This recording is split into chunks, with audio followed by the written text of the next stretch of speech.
wabarakatuh. Waalaikumsalam warahmatullahi wabarakatuh. Bismillahirrahmanirrahim. Alhamdulillah rabbil alamin. Bagaimana? Sehat semua anak-anak?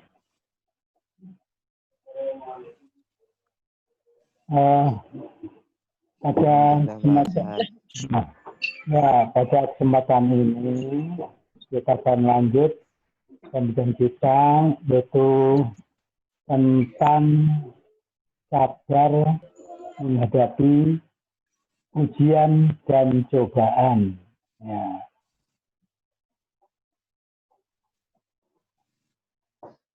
Nah, ada lagi sebetulnya yang sabar berujian dan bersyukur atas nikmat, ada yang begitu. Nah, yang penting pada pagi hari ini kita akan belajar bagaimana ujian yang diberikan kepada kita ini, apakah kita bisa menerimanya dengan ikhlas atau ya bahasa firmannya gundul atau tidak sabar. Ya. Jadi kita diajari oleh Allah, diuji oleh Allah, kita diciptakan Allah tidak hanya untuk senang-senang saja, anak sekalian, bahwa kita juga diuji. Ya, siapa yang lulus ujian maka akan naik kelas, ya, pangkat kita, ujian kita.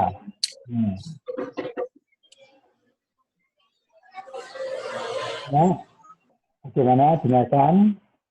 Jadi anak sekalian, setiap orang itu, termasuk kita juga, pasti pernah merasakan musibah dari Allah Subhanahu wa Ta'ala. Ulangi, ya, saya ulangi. Jadi setiap orang, termasuk kita karena orang juga, setiap kita pasti pernah merasakan musibah dari Allah Subhanahu wa Ta'ala. Bagi orang yang beriman, musibah merupakan ujian keimanan dari Allah Subhanahu wa Ta'ala. Nah, dengan ujian tersebut, Allah hendak mengukur keimanan kaum muslimin, kaum mukminin. Apakah ia mampu bersabar dan lebih mendekatkan diri kepada Allah, atau ia menjadi kufur atas ketetapan Allah SWT tersebut. Ya. Allah SWT telah menjelaskan di dalam Al-Quran tentang ujian dan cobaan yang dilimpahkan, yang ditimpakan kepada manusia dan cara untuk menghadapinya. Anak sekalian, kita simak surat Al-Baqarah ayat 155 sampai dengan 157. Berbunyi, ya, tolong salah seorang bacakan.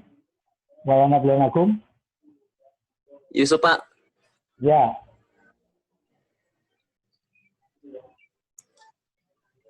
Ayo.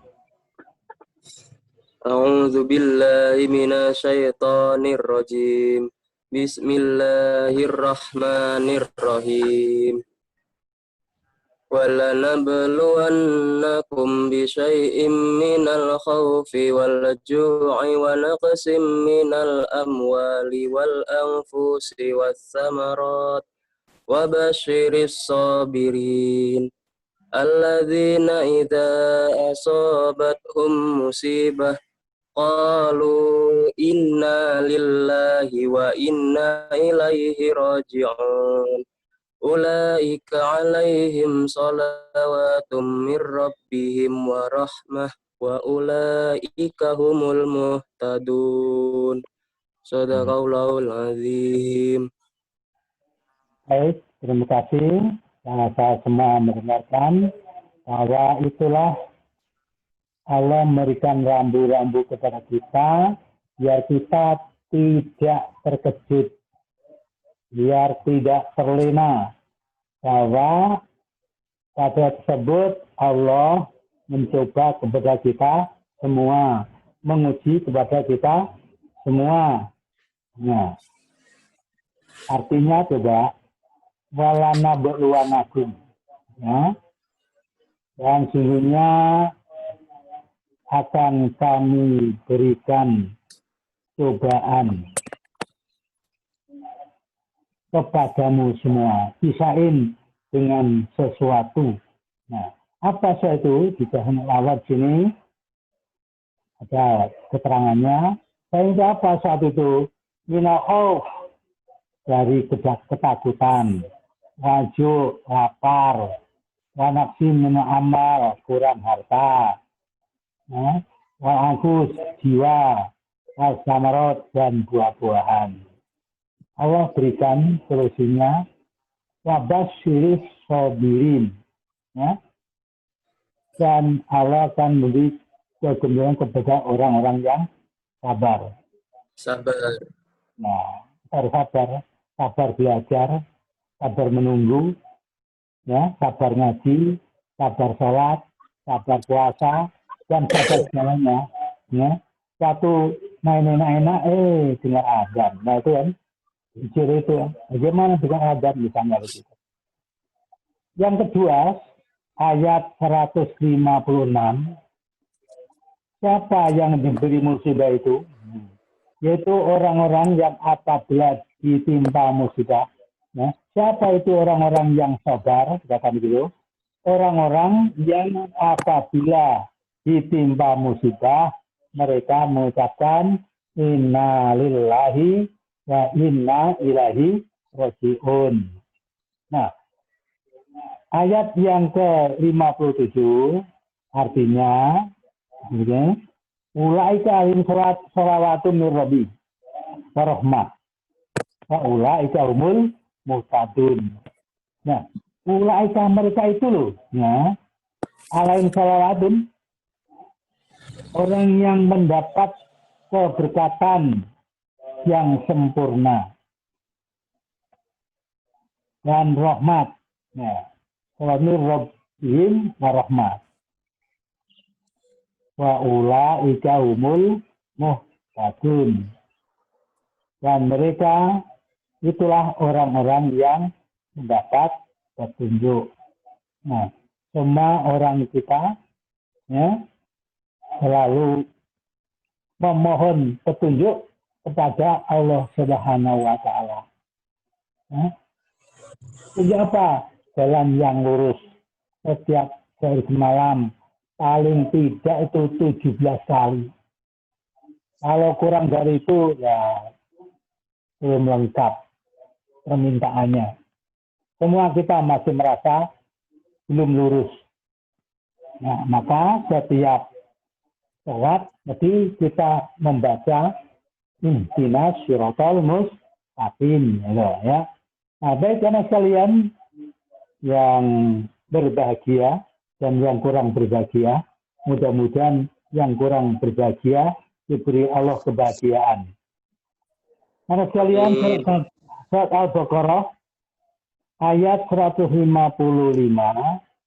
menjelaskan bahwa Allah SWT pasti, ini ada kata pasti, walana be'luanakum, pasti, ya, akan menguji orang-orang yang beriman. Nah, kalau kita, aku orang beriman, itu siap-siap ujiannya. Ya. Sesungguhnya ujian dan cobaan tersebut tampak sangat berat bagi orang yang mengalaminya. Padahal hakikatnya hanya sedikit.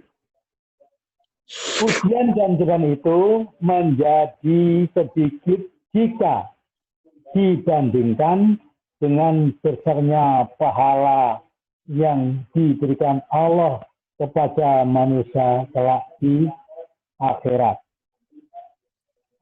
Allah SWT menyebutkan ujian kepada hambanya di dalam ayat tersebut. Ujian pertama ini di dalam ayat tadi dalam khauf. Ya. Ujian pertama adalah Takut. rasa takut. Nah, entah takut apa ya. Nah, perasaan takut dan khawatir sering dialami manusia dalam kehidupan sehari-hari. Ya. Ini ketakutan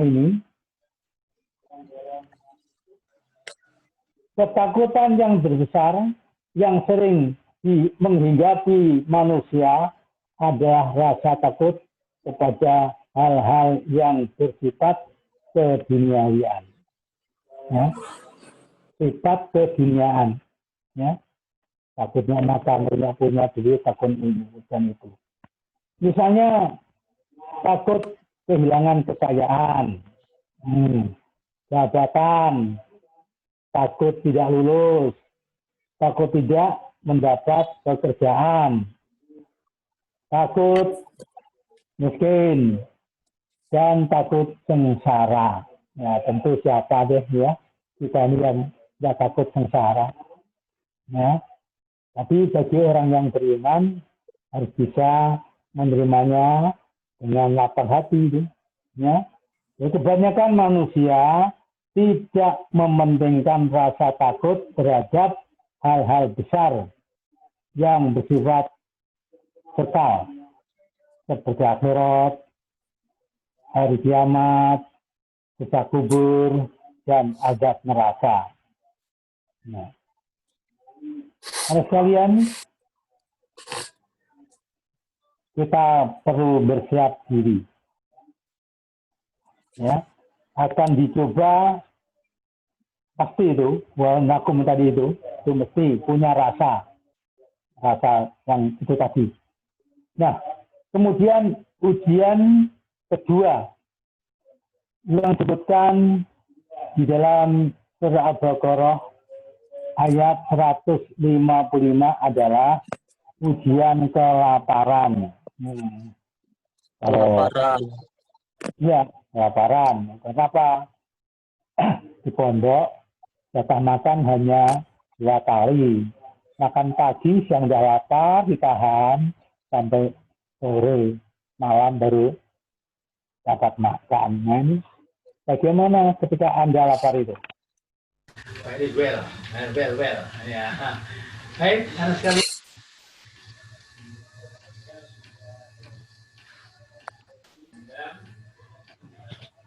Merosot.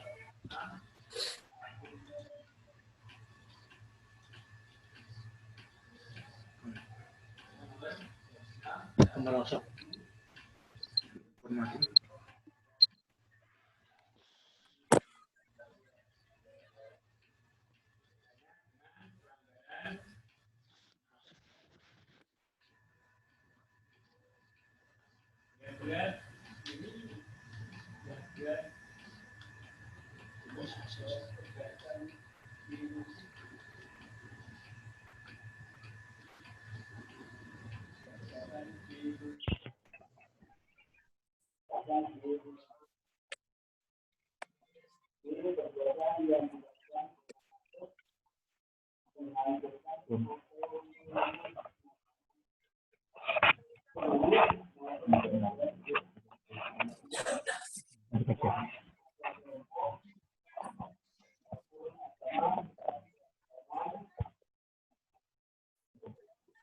Sekalian, ada gambar sedikit.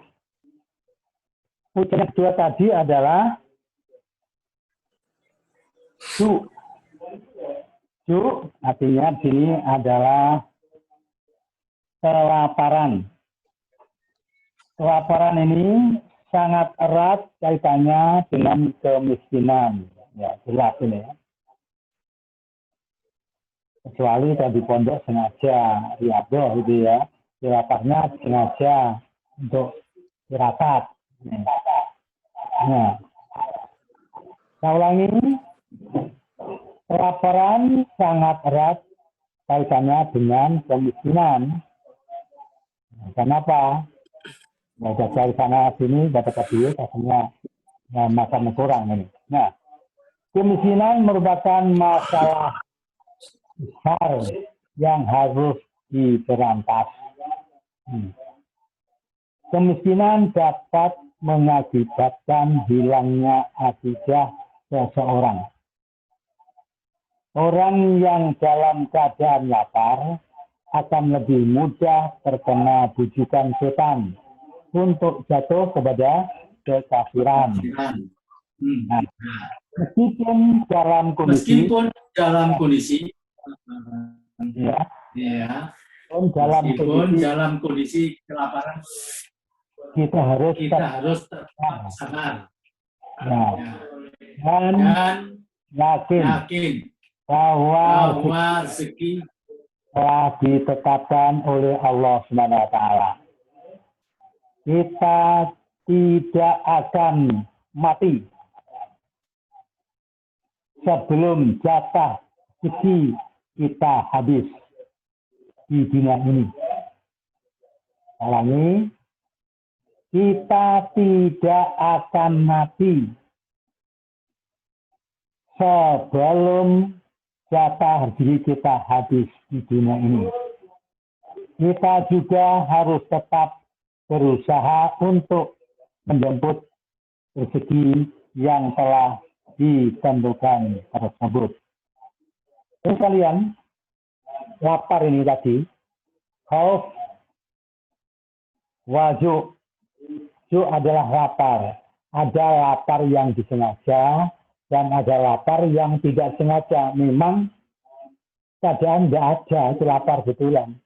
Kalau di pondok, prihatin, tirakat, nah itu bukan ujian namanya, itu kesengajaan. Kalau itu sudah berusaha kerja sana kemari, nggak dapat duit, keluarganya nggak ada yang dimasak, itulah namanya ujian. Nah, anak sekalian, kita jangan takut. Kata orang-orang itu, siapa sing ukil, sopo sing ukil, bakal ngemil. Sopo sing obah, bakal mama. Nah, walaupun ada kata begitu, tapi ukil, obah kita, tentu mengikuti syariat agama. Yang nggak kita syariat agama saja tidak bisa makan. Ya nyolong itu kan tidak mengikuti syariat agama, ya bisa makan, tapi resikonya akan lebih tinggi nanti. Nah, sekarang perlu diketahui, selama rezeki kita ada, kita tidak akan mati. Ya, kecuali kalau jatahnya rezeki tidak habis. Misalnya bagaimana? Kita masih punya beras banyak, punya duit banyak, tapi rezeki kita udah habis. Dikasih makan, ya muntah. Banyak duit diberikan orang untuk berobat, dokter, kasihan dokter jadinya. Nah, kita nggak punya rezeki duit, dan seterusnya. Nah, saya ulangi, biar kita lapang dada, selagi jatah kita masih ada, kita tidak akan mati. Walaupun rezeki kita banyak, makanan banyak, kalau jatah kita sudah habis, mesti kita akan mati kembali kepada Allah Subhanahu wa taala. Nah, ini tolong dipahami betul, biar kita hidup tidak selalu menderita batin. Yang ketiga, anak sekalian, di ayat tadi, kekurangan harta. Ini orang sekarang gila harta, sampai ke luar negeri untuk mencari harta, ya. Sampai siang jadi malam, malam jadi siang, kaki jadi kaki, kepala jadi kepala. Ya. Maksudnya kepala dibuat kaki, kaki dibuat kepala. Nggak tahu waktu, kerja terus. Yaitu ujian yang ketiga adalah kekurangan harta. Allah SWT memberikan rezeki kepada hambanya berbeda-beda antara yang satu dengan yang lainnya. Ada yang dilebihkan dan ada juga yang kurang. Dan itulah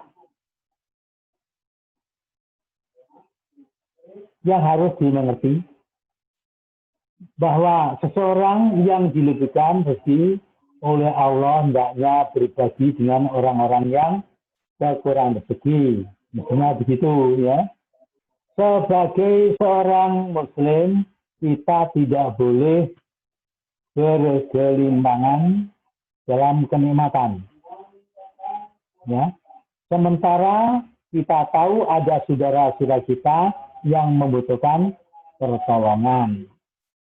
Oleh karena itu, dalam ajaran Islam kita ketahui adanya syariat zakat dan sedekah.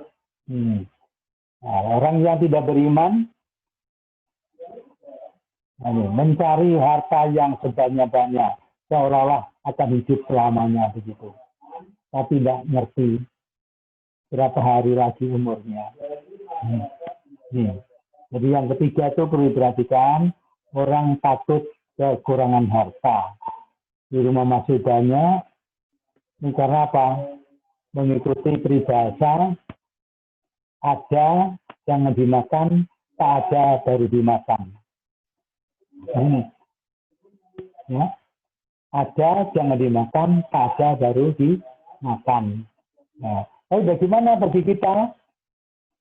Alhamdulillah, selagi ada, kita bisa menolong kepada orang lain. Nah, itu merupakan kebahagiaan kita, bisa menolong saudara kita yang membutuhkan. Dan itu tidak hilang. Akan diganti oleh Allah SWT. Besok di akhirat akan dikembalikan oleh Allah. Kalau sekarang menitipkan hartanya kepada orang-orang miskin, dititipkan pada hakikatnya. Bukan diberikan, dititipkan.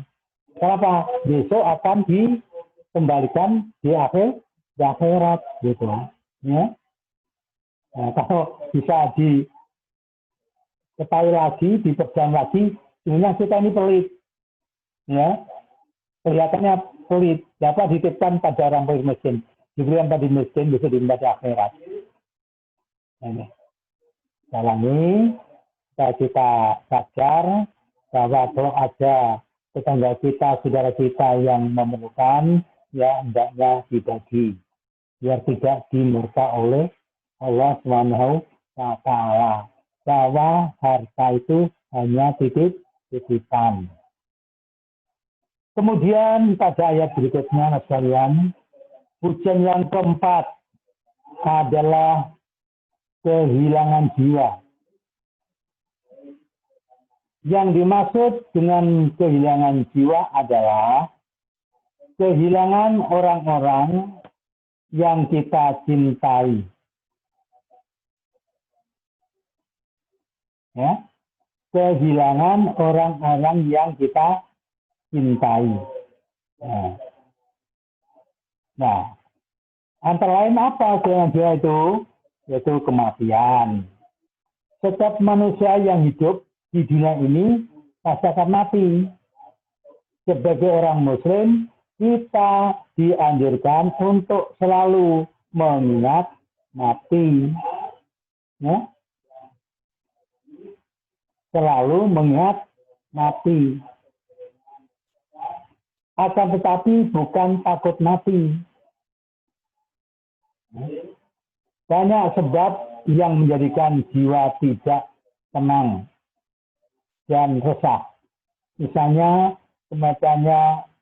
kematian orang-orang yang dicintainya, baik itu keluarga maupun sahabat. Nah, sikap yang harus kita tampilkan adalah senantiasa sabar dan tabah menghadapi ujian tersebut, bukan malah meratapi mayat rebut yang dapat mengakibatkan ia disiksa di alam kubur. Nah, ini perlu diketahui untuk kita semua. Kehilangan jiwa artinya kita ditinggal mati atau kita takut mati. Sebenarnya kita tidak perlu takut mati karena semua orang mesti mengalami mati. Kullu shay'in halikun ila wajhih. Semuanya itu akan hancur mati kecuali hanya Allah Subhanahu wa taala. Tiap hari kita baca setidak-tidaknya 5 kali sehari semalamnya. Ya. Inna sholati wa nusuki wa mahyaya wa mamati lillahi rabbil alamin. Mengapa orang yang enggan mati, takut mati? Ya mungkin ya banyak hartanya. Ya, untuk besar. Pada tidak tahu bahwa harta yang kita kerjakan, yang kita cari tiap hari ini, dari kecil kita mencari harta sampai masih harta terus, kalau sudah mati akan kita tinggalkan. Ya, ada yang ngomong kalau kita mau mati itu roh kita sudah pamitan. Ya, ada yang diucapkan, ada yang hanya dibacain saja. Ngomong kepada hartanya, ngomong kepada sapinya, kekayaannya. Tolong temani aku untuk mati ya. Apa kata sapi kerjanya? Wah, ya, lega gitu ya. Itu sapinya. Kemudian ngomong kepada istrinya, temani aku ya di kubur, nggak mau. Padahal waktu hidupnya janjinya hidup dan mati. Ya. Rumah yang kita siapkan, bikin dari muda, punya istri sampai beranak cucu, ngomong dengan rumahnya, jika rumahnya tidak mau menemani di akhirat, di kubur. Akhirnya apa? Ngomong dengan amalnya. Amal, temani aku ya. Oh, amal siap selalu. Nah, tinggal pilih temannya itu yang baik atau yang tidak baik. Nah, kalau amalnya baik, tentu yang menemani kita baik-baik. Kalau amal kita tidak baik, yang menemani kita juga tidak baik, ya, tambah menakutkan. Ada yang berupa ular, ada yang berupa ini masalah menakutkan. Nah, oleh karena itu ada yang keempat ini kita siap selalu, ya, karena sudah ikrar kita, inna sholati wa nusuki wa mahyaya wa mamati lillahi rabbil alamin. Nah, tapi anak sekalian perlu diingat, kita mati itu tidak habis, masanya bukan, masih ada kelanjutannya. Ya, ada kegiatan di akhirat bagaimana yang punya amal baik akan lebih baik, yang amal jelek di bawah besar. Anak sekalian, ujian yang kelima, yaitu kekurangan buah-buahan. Salah satu rezeki yang Allah berikan kepada kita, kepada manusia, adalah hasil pertanian dan perkebunan. Ya. Hasil pertanian dan perkebunan, yaitu buah-buahan. Ya, buah-buahan pertanian ini. Tadi ya buah tadi, dan seterusnya. Hasil bumi yang seperti buah-buahan dan bahan makanan di setiap negeri tidak sama. Ya. Buah-buahan di tiap negeri tidak sama. Di Arab, kurma. Di Indonesia, padi, jagung. Ya. Di tiap negara tidak sama. Semuanya sudah diatur oleh Allah Subhanahu wa Ta'ala. Pada suatu saat, sekalian, buah-buahan melimpah. Nah, seperti musim rambutan, sampai rontok. Musim jambu, nggak ada yang mau. Ya, melimpah ruah. Tapi di lain waktu kekurangan. Ya. Bahkan sangat kekurangan. Ya. Ini perlu kita sadari. Ya. Jadi yang kelima itu kekurangan buah-buahan. Minas samarot. Ya. Dan seterusnya. Anak sekalian, dilanjutkan pada ayat yang ke 156. Surat Al-Baqarah. Dijelaskan tentang ciri-ciri orang yang bersabar ketika tertimpa musibah, yaitu mereka mengucapkan kalimat istirja atau pernyataan kembali kepada Allah. Kalimat itu adalah inna lillahi wa inna ilaihi raji'un. Ini adalah solusi yang terakhir. Jadi semua yang kita takutkan, semua yang kita khawatirkan, ya, solusi akhirnya inna lillahi wa inna ilaihi raji'un. Ya. Jadi apa saja, kita sudah mentok, ya, tidak ada tempat usaha lagi, dikembalikan kepada Allah. Ya. Artinya inna lillahi itu sesungguhnya kami adalah milik Allah dan kepadanya lah kami kembali. Kalimat istirja sunnah dibaca ketika ditimpa musibah baik besar maupun kecil. Istirja adalah pernyataan seseorang kepada Allah SWT bahwa dirinya adalah milik Allah dan akan kembali kepadanya. Orang yang suka mengucapkan kalimat istirja ketika ditimpa musibah, Allah SWT akan menggantinya dengan kebaikan. Coba, saat kita kena musibah besar atau kecil, kita ucapkan inna lillahi wa inna ilaihi raji'un. Mengapa? Karena akan diganti kebaikan oleh Allah Subhanahu wa Ta'ala. Orang-orang yang menyadari bahwa dirinya adalah hamba Allah Subhanahu wa Ta'ala dan Allah lah yang berhak untuk berbuat sekehendaknya, pasti memiliki keyakinan bahwa Allah tidak akan menyanyiakan pahala di sini, walaupun seberat biji sawi. Nabi Muhammad SAW bersabda, barang siapa mengucapkan istirja ketika tertimpa musibah, Allah akan menggantinya yang lebih baik. Dan Allah akan membalasnya dengan kebaikan, serta akan dianugerahi penerusnya atau anaknya yang soleh dan berbakti kepadanya. Anak sekalian, perlu diketahui bahwa ayat yang 158 menjelaskan bahwa orang-orang yang bersabar ketika tertimpa musibah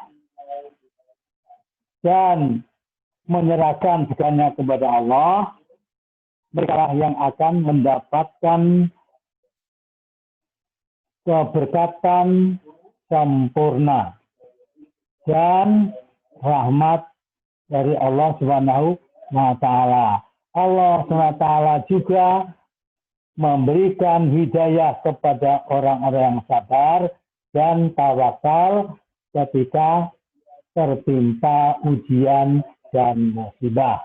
Anak sekalian yang dapat disampaikan pada kesempatan ini, ya, masalah musibah apa yang kita timpa, yang kita terima, ya, ini harus disikapi dengan sabar. Itu ceritanya Bang sekali tadi. Demikian kurang lebihnya. Ihdinas siratal mustaqim, wallahu muwaffiq ila aqwamit thoriq. Assalamualaikum warahmatullahi wabarakatuh. Waalaikumsalam warahmatullahi wabarakatuh.